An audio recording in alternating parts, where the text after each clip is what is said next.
Hi friends! Thanks for tuning in. If you like this video, please give it a like, comment below, and take a moment to subscribe to our channel.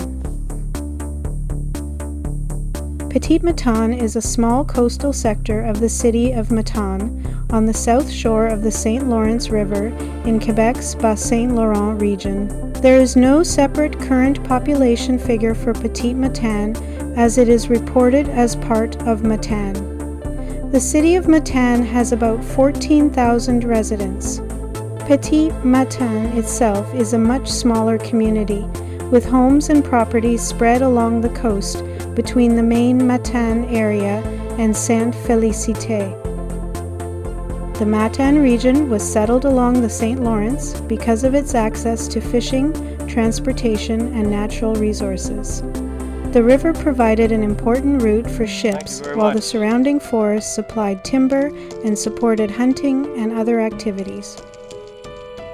Fishing was an important part of life in Petit-Matane, as it was in many coastal communities in the region. Residents made use of the waters of the St. Lawrence for food and income.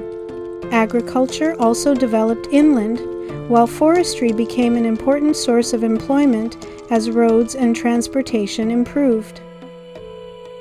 The community's location between the river and the forest shaped the local economy for generations.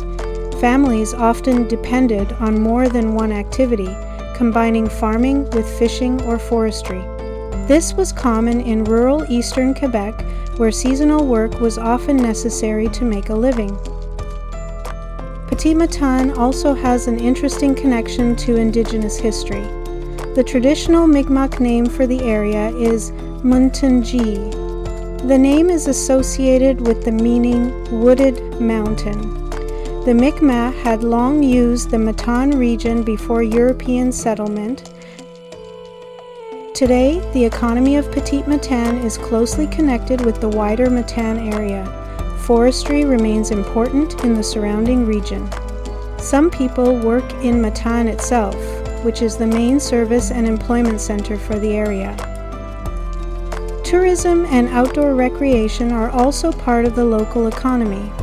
The St. Lawrence provides opportunities for fishing, boating, and coastal activities, while the forests and hills inland are used for hunting, hiking, and other recreation.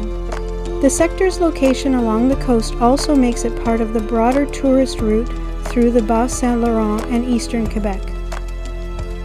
Today, Petit-Matane remains closely connected to the St. Lawrence River and the surrounding countryside.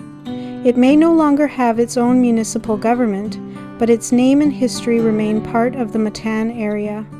For anyone exploring this section of Quebec, it offers a look at the smaller coastal settlements that helped shape the region long before the modern city of Matane was formed.